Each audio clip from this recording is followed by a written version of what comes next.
नमस्ते बच्चों, welcome all of you. आज हम फिर से मिल रहे हैं आपके साथ आपके 10वीं कक्षा की वर्कशीट नंबर 38 मैथमेटिक्स की लेकर। हम पिछली कक्षाओं में पढ़े हैं ट्रिग्नोमेट्री के बारे में। आपने आइडेंटिटीज पढ़ी, ट्रिग्नोमेट्रिक वैल्यूज पढ़ी, ट्रिग्नोमेट्रिक रेशोज पढ़े।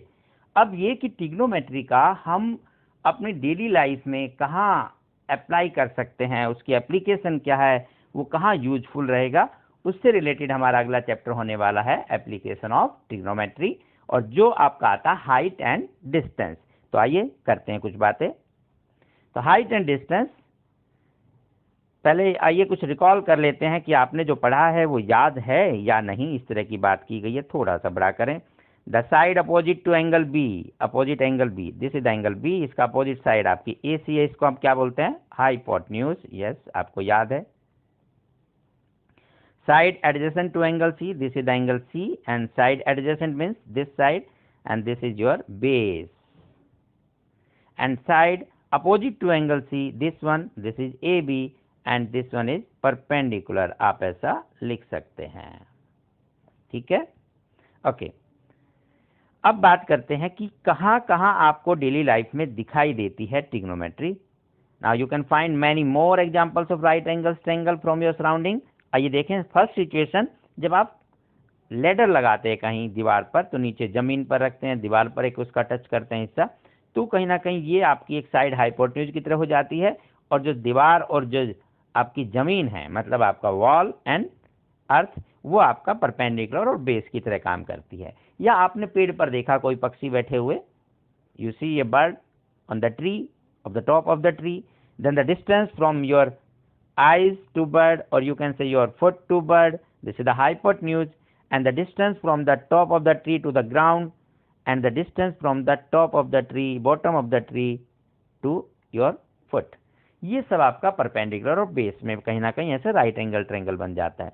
एक और एग्जांपल आप देख रहे होंगे इधर, ये है आपको जब दिखाई दे कहीं, जैसे सी में आप स्टीमर है, कोई आपका यहाँ पर चल रहा है, समुद्री जहाज है, शिप वगैरह आ रहा है, लाइट हाउस से देखा जा रहा है। तो when we see the ship from the top of the light house, this is the hypotenuse because the light house is same as the perpendicular, and the level of the sea, this is the base for this angle. ऐसे बहुत सारी चीजें आप देखते हैं यहाँ right angle triangle बनती है। एक और भी पिक्चर दी हुई है, यहाँ भी आप देख सकते हैं, two boats are there, one point जहाँ से ऊपर से कुछ हाइट से देखा गया है, तो टू बोट्स को देखें। या आप अपनी किसी बिल्डिंग पर खड़े हैं, आपका घर थोड़ी सी ऊंचाई पर है, वहां से देख रहे हैं रोड पर दो कार आ रही हैं आगे पीछे, तो आपका जो देखने का है वो जो एंगल है, जो स्लाइट है, लेंथ है, ये सब आपकी राइट एंगल ट्रायंगल में बनाती है। तो कुछ और भी आप देख सकते हैं। आइए कुछ और बातें करें।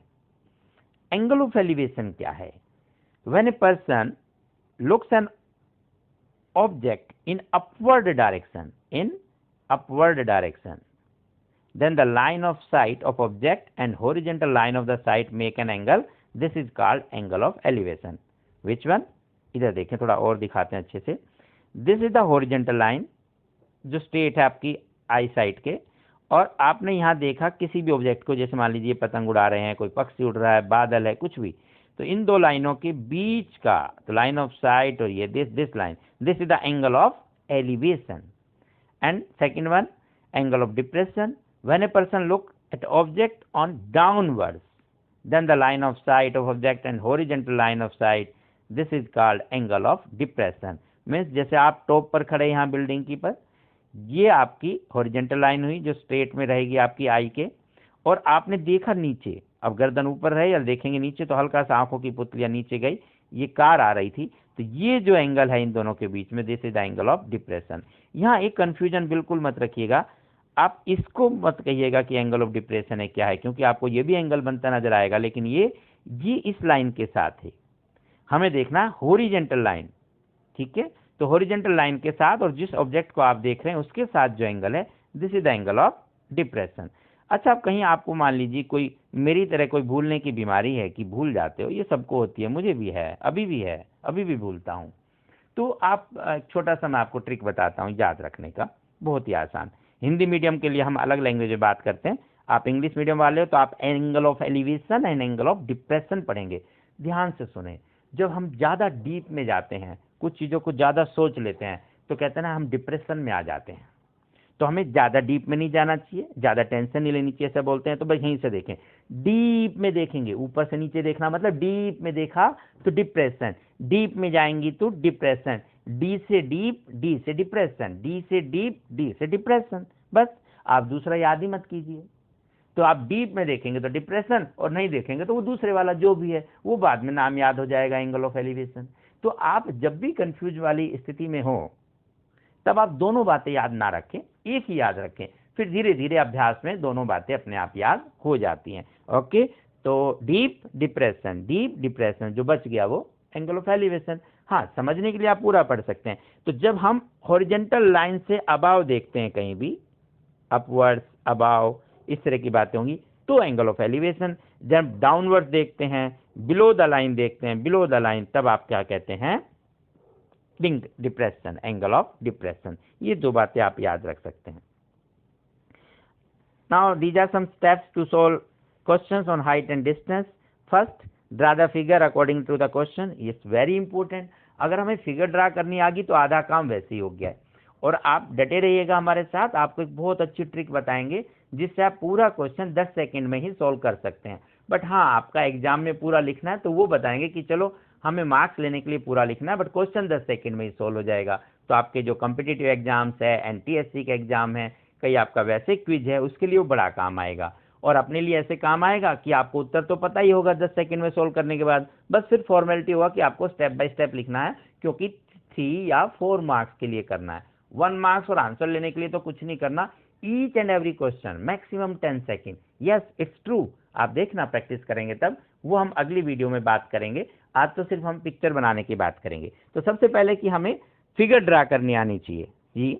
तो mark the angles, points and measurement as given, use the applicable ratio means sin cos tan। वो जो ट्रिक है उसमें तो आपको वो भी याद नहीं रखना, बट क्योंकि क्वेश्चन करना तो हमें पता होना चाहिए। तो you know sine is the ratio between the perpendicular and hypotenuse, cos base upon hypotenuse, and tangent theta perpendicular upon base. इन्हीं का आप यूज करेंगे। अगर इसका रेसिप्रोकल है तब भी इन्हीं का करेंगे, बाद में सोल्व करते समय पलट लेंगे। और आपके लिए सिर्फ 3 ही एंगल काम आने हैं बच्चों, 30 डिग्री, 45, 60 डिग्री, इसी पर सारे क्वेश्चन होंगे। तो बहुत ईजी है, बहुत आसान है, बट हमें पहले फिगर के बारे में देखना है। तो आइए थोड़ा सा पढ़ते हैं आगे। Right 2 differences between angle of elevation and angle of depression. इसकी हमने बहुत देर बात कर लिया आपसे। आप पीछे जाएंगे, पीछे वाली स्लाइड में, और देखेंगे कि एक बिलो द हॉरिजॉन्टल लाइन है, एक अबव द हॉरिजॉन्टल लाइन है। इस तरह से दोनों बातें यहाँ से पढ़ के आप ये डिफरेंसेस लिख सकते हैं। Second question, name the angle formed between the tower and the ship as shown in the image 3। Image 3, अच्छा यहीं ले आते हैं उस इमेज को।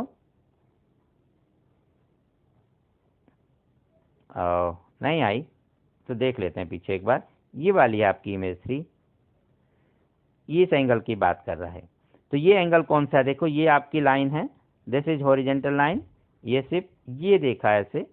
तो यहाँ नीचे से ऊपर देखा जा रहा है, तो ये एंगल आपका क्या हो जाएगा, एंगल ऑफ एलिवेशन। क्योंकि डीप में देखता, यदि हम यहाँ से देखते टॉप से, अगर डीप में देखते डिप्रेशन में, तब एंगल ऑफ डिप्रेशन होता। अभी ये नहीं है, तो यहाँ कंफ्यूज नहीं होने का, अभी सिर्फ आपका एंगल ऑफ एलिवेशन है। यस, ये अलग बात है कि अगर हम बात भी करें उसकी, तो ये दोनों लाइन पैरेलल होंगी, इसलिए ये दोनों एंगल भी इक्वल होंगे। तो angle of elevation and angle of depression both are same, ये इक्वल हो जाते हैं। तो ज्यादा गलतियां नहीं होगी सवाल करने में, वो आपको सिखाएंगे। हाँ, 1% क्वेश्चन है जहां दोनों का एक साथ यूज करना हो, कि एक ही पॉइंट से हमें ऊपर भी देखना है और नीचे भी देखना है, तब हम थोड़ा सा केयरफुल रहेंगे। अदरवाइज हमसे कोई गलतियां नहीं होगी, आप बहुत ही आसानी से सारे सवालों को कर सकते हैं। बट आपकी समझ के लिए, कॉन्सेप्ट के लिए आपको पता रहे कि कौन सा एंगल ऑफ एलिवेशन है और कौन सा एंगल ऑफ डिप्रेशन। तो ये ऊपर नहीं, ये नीचे वाला, ये एंगल ऑफ एलिवेशन आपका रहेगा, ये वाला। ठीक है, आइए आगे बढ़ते हैं। आपके पास अगला क्वेश्चन था, यहाँ पर हम जो बात कर रहे थे, draw the figure for the following statement with proper labelling. From a point 65 metre above the sea level, the angle of elevation of a cloud is beta and the angle of depression of its shadow in the sea is alpha. The height of the cloud is 518 meter. यहाँ कुछ भी आपको calculate नहीं करना, just figure draw करनी है। तो आइए सीख लेते हैं। हम पहले बना लेते हैं आपका सी लेवल। तो वापस इस क्वेश्चन को ले आते हैं, इस स्टीमर को यहीं ले आते हैं सी के साथ।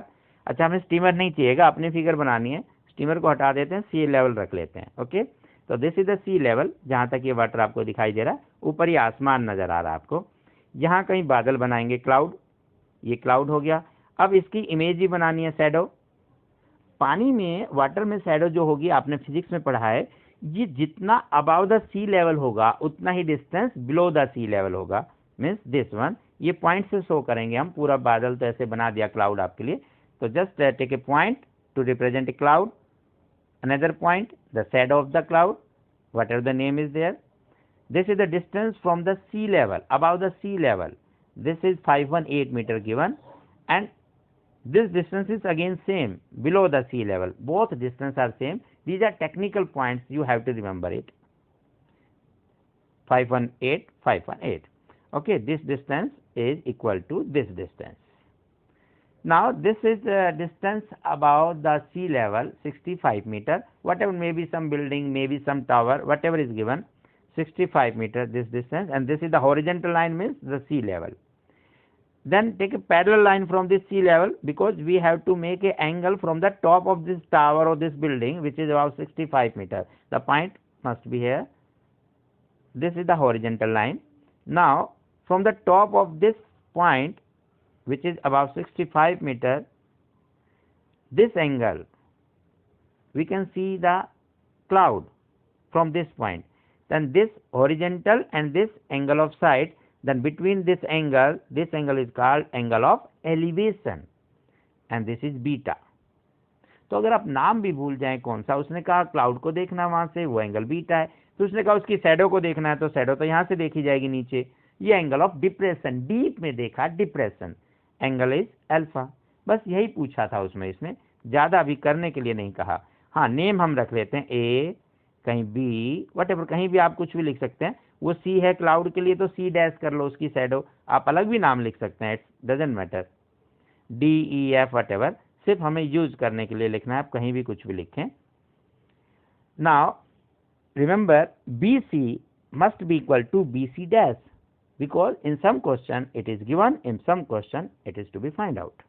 तो बस इन छोटी छोटी बातों का आप ध्यान रखेंगे। इस तरह से आप सभी क्वेश्चंस की फिगर बनाना सीखें, और उसके बाद बताएंगे कि कितनी आसानी से, वेरी इजी मेथड जो आप कर सकते हैं सारे सवालों को।